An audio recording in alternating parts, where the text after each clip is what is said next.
Today we're standing here on Stockholm Street where we have a project underway where we're installing a new duct bank and subsequent manholes to go with that duct bank. And really one thing that's notable about this project is it's the first project of this size where we're working directly with Baltimore City to partner with them based on the development that's going on around the casino, around the stadiums as we're building up this part of Baltimore City.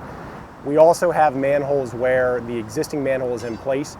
However, it's really degraded and it's no longer safe or getting to the point where it's no longer safe for crews to enter that manhole to do the work they need to do. If we have the space and it's really a new project, typically we're going to put in a precast manhole. And what that means is we have that manhole made by a contractor at a facility off-site who then will bring that into our job site on a flatbed truck.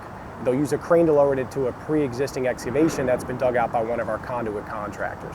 And really that means we save on time and money with how that's put into place, and we're able to have that manhole made to where it's going to be pretty much perfect.